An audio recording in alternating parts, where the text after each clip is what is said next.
نبی پاک علیہ السلام نے فرمایا جب میرا مومن جب قبر میں جاتا ہے تو فرشتے 3 سوال پوچھتے ہیں۔ من ربو کا، تیرا رب کون ہے؟ ما دینو کا، کس مذہب کا ماننے والا ہے؟ ما کنت تقول فی حق ھذا الرجل، بتا دنیا میں مصطفیٰ کے بارے میں کیا کہتا تھا، ان کے بارے میں تیرا عقیدہ کیا تھا؟ بھئی ہم نے تو کھل کے کہنا ہے، ہم کہا کرتے تھے بلغ العلا بکمال، بچے کو آتا ہے، ہم نے کہنا ہے بلغ العلا بکمال، کشف الدجی بجمالہ، حسنت جمیع خصالہ، کیونکہ صلو علیہ، ہمیں تو یاد ہے، رٹا لگا کے یاد کیا ہوا ہے۔ سوتے ہوئے کو بھی ذرا چھیڑ دینا کوئی بلغ العلا تو سارا سنا دیتا ہے، سوئے سنی کو بھی یاد ہے، بالکل سویا ہو اس کو بھی یاد ہے، تو ہم نے تو کہہ دینا ہے۔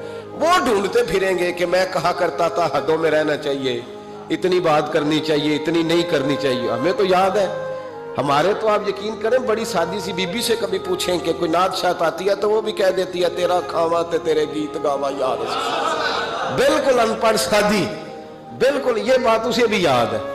اور آپ یقین کریں ہمارے تو بوڑھوں کو، دیہاتیوں کو بھی حضرت حلیمہ کی ساری باتیں آتی، سارا انہوں نے تو کہہ دینا ہے بلغ العلا بکمالہ، کشف الدجی بجمال، حسنت جمیع خصال، صلو علیہ وآلہ۔ فرمایا جب صحیح جواب دے گا نا تینوں سوالوں کا تو فرشتے کہیں گے نم کا نومت العروس، حدیث مشکات ہے، فرشتے اس بندہ مومن سے کہیں گے یوں سو جا جس طرح پہلی رات کی دلہن سوتی ہے، نم کا نومت العروس، خوشیاں سمٹی ہوتی ہیں اس کے دامن میں۔